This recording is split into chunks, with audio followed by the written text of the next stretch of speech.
Assalamualaikum mbokk Jolof comme d'hab yaa ngi sa canal Family 221 TV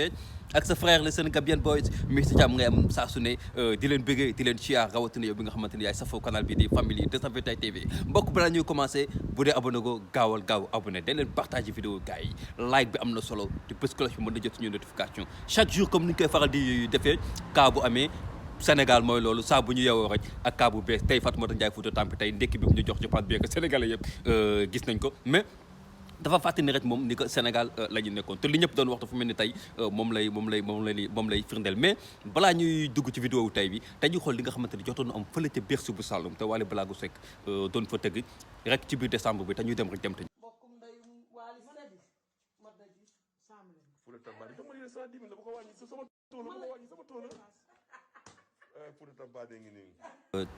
Fatoumata Ndiaye Fouta Tampi je pense bien que image yi Sénégalais yi jotoon nañu ko gis Fatoumata Ndiaye doon battre ca concert bi nga xamante ni moo amoon fële ca Saloum Bercy bu Saloum ñu gis ni mu fa doon battre ak doole gis ni mu fa doon maye ay billets yoo xamante ni Sénégalais yëpp ñu ngi doon naan mais sawaay Fatoumata Ndiaye kañ la fi tekk bay yéeg ci ay podium wala bay dalal ay nit di battre tey ñu ñëw mu jox ñu ndekki boo xamante ni je pense bien que bertul Sénégalais wala bokk ñenn ci Sénégalais lu mu doon def naa bien que mooy li nga di gis nii te ñëpp teg ci seen bët tey. waaye APR fayu leen naar bi xoromam man Fatou Ndiaye may jigéen sama sëy tas wéeruma ci kenn ku dul yàlla yonte beeg sëñ Babacar may rey sama bopp ndax APR dem ba mënumaa fay sama kër. di sagal sama bopp dem lebb ji oto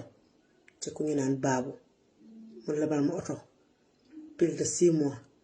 mënuma fay oto bi ba mu may yónnee huissier kayit yaa ngi nii lu amul seede baaxul kayit yaa ngi nii. li muy àdduna kóllëre boo ko fekk ci feccee ren ba déwén bu lu jegee rek te la koy jiiñ maa di mais du yow on lui souhaite pas de mal Fatoumata Ndiaye Fouta Tampi mais. li daf koy jàngal àdduna même pas 1 mois nga nekk Saloum di battre ay billets Sénégal yëpp teg ci seen bët tey nga xëy di ñu gëmloo ni que huissier da laa jëbal kayit buy wane ni que boo teelul fay boru oto bi nga jëloon ndax yow yaa ñu ko xamal yow yaa toog carrément ni ba oto bi ngay dawal amaana da nga ko leboon. nga di koy fay di ko fay ba tey UC indil la kayit ne la bor bi bu yeggul dafay récupérer oto bi bëgg a génnee ci xelu Sénégalais yi ñi doon wax ni que peut-être waa APR wala président Macky Sall wala waree ba ku mu mënti doon ci Benno Bokk Yaakaar dañ la jox oto jox la ay millions peut-être tey boo génnee tey naan UC da la indil lettre wala lu mu mënti doon pour di la fàttali ni que da ngaa war a fay boru oto bi nga leboon kooku Fatoumata Ndiaye yow la concerné booy génn. di adressé waa Benno Bokk Yaakaar wala le président Macky Sall wala Marème Faye Sall kooku yow la concerné yow ak ñoom parce que bi ngay woote Fouta Tampi au début c' était pas pour jàppale Macky Sall c' était pas pour dugg Benno Bokk Yaakaar ni pour dem bokk ji APR bi ngay woote Fouta Tampi c' était pour les bonnes causes c' était pour la défense des intérêts de képp koo xamante ni yaa ngi yeewoo Fouta képp koo xamante ni dëkk na ci gox boobu di Fouta moo waraloon Fouta Tampi loolu moo waraloon Sénégalais yi amoon estime ci yow loolu moo waraloon Sénégalais yi amoon benn respect ci yow loolu moo waraloon Sénégalais yi joxoon la cër bi ñu la jox en tant que femme leader teg la ci kaw mais nga dem ba jamono di dox gars yi ool xëcc la ba nga dugg ci biir waxoon naa ko sama vidéo bi ngay def bi ñuy njëkk annoncé ni que Fatoumata Ndiaye rejoindre na le camp présidentiel defoon naa ko sama vidéo ma ne la attentat au pire gars yi dañ lay xëcc ba nga ñëw seexal la jox la ba nga lekk ba nga ne doj toog mënatoo jóg ñu commencé la nag wala leur faire visage et lii dafa war a jàngal ñëpp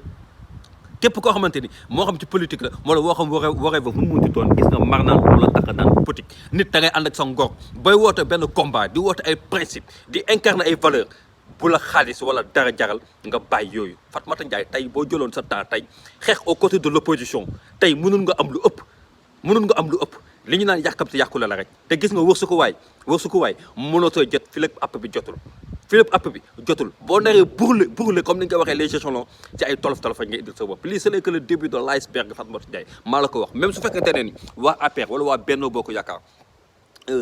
dimbali nañ la ñu ngi lay fayal sa location luwaas wala bokk remboursé nañu oto beeg wala waree fa jox nañ la kër wala jox nañ la wala munti doon xamal ne yow amoo carrière politique bu yàgg ndax Benno Bokk Yaakaar muy APR muy Macky Sall bientôt c'est le déclin léegi ñu abal nit ñi tôt ou tard dañuy dem te bu ñu demee Fatoumata Ndiaye dañu fi bàyyi way boo xamante ni ta carrière politique sera totalement démolie